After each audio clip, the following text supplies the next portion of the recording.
በስመ አብ ወወልድ ወመንፈስ ቅዱስ አሐዱ አምላክ አሜን። የዐቢይ ጾም የስድስተኛ ሳምንት ምስባክ ትርጓሜ። የሳምንቱ መጠሪያ ገብርኄር ይባላል። ገብርኄር ማለት በጎ ባሪያ፣ በጎ ታማኝ አገልጋይ ማለት ነው። ቤቱን ፎሎ፣ ላይክ፣ ሼር እያደረጋችሁ የምስባኩን ትርጉም እንድታዳምጡ በፍቅር እንጋብዛለን።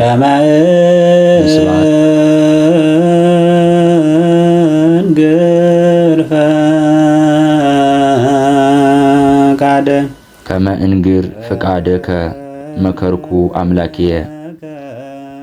አቤቱ ፈጣሬ ወደህ የሠራሃትን ሕግ አስተምር ዘንድ ወደድኩ። አንድም ሕግህን እጠብቃለሁ ብዬ መጥሖተ ርእስን ለማድረግ ወደድኩ። አንድም ነውር ነቀፋ የሌለበትን እንከን የማይወጣለትን ፍቃድህን እፈጽም ዘንድ ወደድኩ። አንድም ፍቃድህን ከፍቃዴ፣ ሐሳብህን ከሐሳቤ፣ ምኞቴን ከምኞትህ ጋር ለማዋሃድ ወደድኩ። አንድም የራሴን ፍቃድ ትቼ ባንተ ፍቃድ ልኖር ወደድኩ። ወሕግ ከኒ በማእከለ ከርሥየ።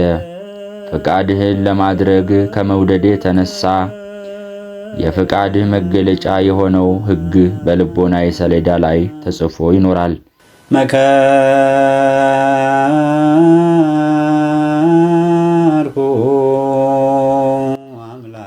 አንድም ሕግህን ዘወትር በልቤ ሳስብ ስዘክር እኖራለሁ። ዜኖኩ ጽድቀከ በማኅበረ ዐቢይ። ቸርነትህንና ከሃሊነትህን ለብዙ ጉባኤ ተናገርኩ። አንድም ያደረክልኝን የቸርነት ሥራ የዋልክልኝን ውለታ ብዙ ሕዝብ በተሰበሰበበት እግዚአብሔር እንዲህ አደረገልኝ ብዬ መሰከርኩ። መዝሙር 39 ቁጥር 8 የበረከት ጾም ያድርግልን።